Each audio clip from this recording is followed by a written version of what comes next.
राजधानी रायपुर में घड़ी चौक के कॉर्नर पर मौजूद डीकेएस सुपर स्पेशलिटी हॉस्पिटल के ऑक्सीजन प्लांट की सांसें बंद है। बीते 2 साल से यही आलम है।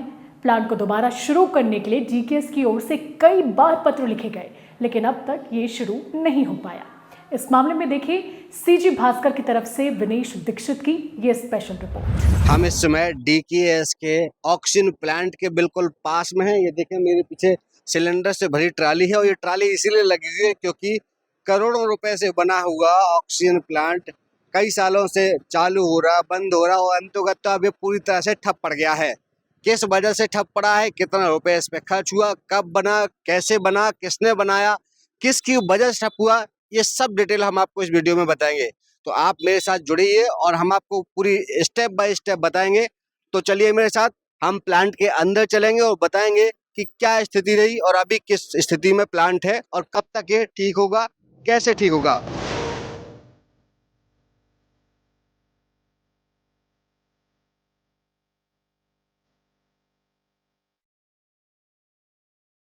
डीकेएस सुपर स्पेशलिटी हॉस्पिटल में ज़्यादातर गंभीर मरीज ही भर्ती होते हैं। राज्य के हर जिले से गंभीर मरीजों को सुपर स्पेशलिटी अस्पताल में इलाज के लिए रेफर किया जाता है। 450 से ज़्यादा बेड वाले इस अस्पताल में हर बेड पर ऑक्सीजन सिस्टम लगा है। करीब 45 से ज़्यादा बेड वेंटिलेटर वाले हैं, यानी ये बेड कभी खाली नहीं रहते। यहाँ 24 घंटे ऑक्सीजन की सप्लाई की जरूरत होती है। 2 महीने पहले तक रोजाना औसतन 150 से ज़्यादा सिलेंडर खरीदे जा रहे थे, लेकिन अब इनकी संख्या 400 के पार जा रही है। पीक सीजन में सिलेंडरों की खपत की संख्या 600 के पार भी चली जाती है। ऑक्सीजन प्लांट अस्पताल के पीछे वाले हिस्से में लगा है। यहीं से गैस की सप्लाई पाइप के जरिए मरीजों के बेड्स तक पहुंचती है। आप इसे वीडियो में देख सकते हैं कि किस तरह से ये सप्लाई यहाँ से जा रही है। अब आपको इसकी हिस्ट्री भी बता देता हूँ। दरअसल डीकेएस के ऑक्सीजन प्लांट को लगाने और मेंटेनेंस का जिम्मा सीजीएमएससी ने मेडिग्लोब कंपनी को सौंपा था। सीजीएमएससी के माध्यम से कंपनी को 5 करोड़ में प्लांट लगाने का ठेका दिया गया था। साल 2016 से इसका प्लांट का काम शुरू हुआ और प्लांट 2018 में बनकर ऑक्सीजन की सप्लाई करने लगा था। 2021 तक प्लांट ने बढ़िया काम किया और कोरोना काल में ये वरदान साबित हुआ। फिर इसमें खराबी आना शुरू हुई। बीच बीच में सीजीएमएससी के जरिए कंपनी इसका मेंटेनेंस का काम कर रही थी और सालाना 17 लाख के आसपास का भुगतान ले रही थी।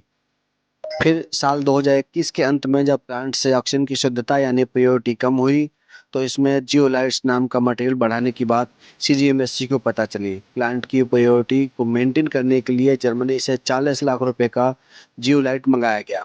आप ये जो ज़मीन पर पीली सरसों के दाने जैसे नजर आ रहा मटेरियल है, यह जियोलाइट का ही मटेरियल है। खैर, खराब जियोलाइट अब यहाँ बिखरा पड़ा है। और लौटते हैं हम अपने मुद्दे पर।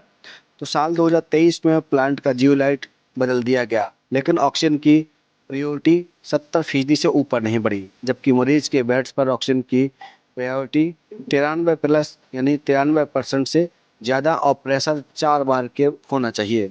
इसके लिए जब सीजीएमएससी ने मेडिग्लोब से सवाल किया तो मेंटेनेंस करने वाली कंपनी ने हाथ खड़े कर दिए। सीजीएमएससी के सामने कंपनी का तर्क था कि जियोलाइट उपकरण बदलना उनके अनुबंध में नहीं है।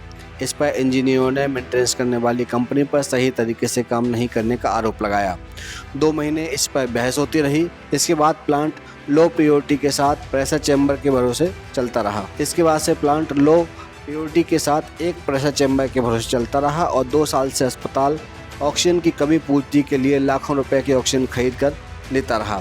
यानी अब तक करोड़ों रुपए की गैस खरीदी जा चुकी है।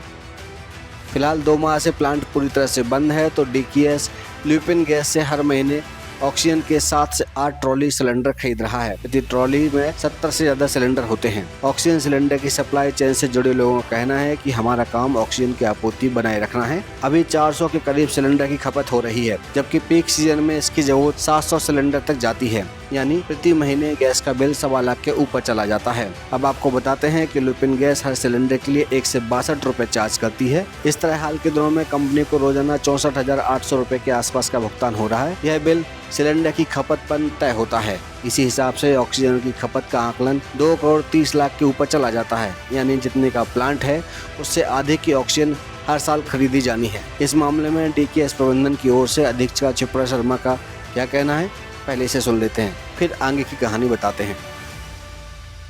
अभी देखिए उसको कोशिश तो की गई थी, उसमें जो डिग्लोब वाले उनको दिया गया था जिन्होंने वो बनाया है, तो वो जियोलाइट एलिमेंट उन्होंने डाला, उसके बाद भी थोड़े दिन चला और तभी भी प्रेशर इतना नहीं था कि वो सस्टेन कर पाता, जो हॉस्पिटल के काम आता उतना भी प्रेशर कभी नहीं आया। और अभी फाइनली पूरी तरह से बंद है और हम लोग अभी उसको कोशिश कर रहे हैं फिर से रिवाइव करने की। तो कल एक हमारे सामान्य सभा की मीटिंग भी है, तो कोशिश करते हैं कि उसका कुछ और तरीका निकाला जाए, क्योंकि हमारे यहाँ हमारा आईसीयू इतना बड़ा है कि हमको ऑक्सीजन की खपत बहुत ज्यादा लगती है, करीब 400 450 से ऊपर लग जाता है हमारे आईसीयू और कैजुअलिटी दोनों जगह, है ना। तो कोशिश करेंगे, हम कुछ चाहते हैं कि प्लांट काम करे हमारा। मोर देन 60 शायद 45 प्लस तो आपका वेंटिलेटर ही है। हाँ, 50 के आसपास वेंटिलेटर है और ऑक्सीजन बेड्स भी हैं, है ना। तो अब सुपर स्पेशलिटी हॉस्पिटल है, जो ऑपरेटेड पेशेंट्स हैं या जो इमरजेंसी पेशेंट्स आते हैं, सब में वेंटिलेटर लगता है ना, पूरे समय ऑक्सीजन चलती है। तो हम लोग अपनी तरफ से कोशिश कर रहे हैं जितनी जल्दी सस्टेन हो जाए वो। इस हॉस्पिटल में 7 साल पहले 5 करोड़ की लागत से लगा ऑक्सीजन प्लांट ठप पड़ा हुआ है और इसके बदले डीकेएस प्रबंधन लाखों रुपए की ऑक्सीजन सिलेंडर की सप्लाई ले रहा है और जनता का पैसा इस तरह से फूका जा रहा है। बताते हैं कि सीजीएमएससी के लिए डीकेएस प्रबंधन कई बार पत्र लिख चुका है। आज इस संबंध में एक बड़ी बैठक स्वास्थ्य मंत्री के साथ होने वाली है। देखा जाएगा कि स्वास्थ्य मंत्री और प्रबंधन इसको लेके कब तक ठीक करा पाते हैं। सीजी भास्कर के लिए विनेश दीक्षित, छत्तीसगढ़, रायपुर।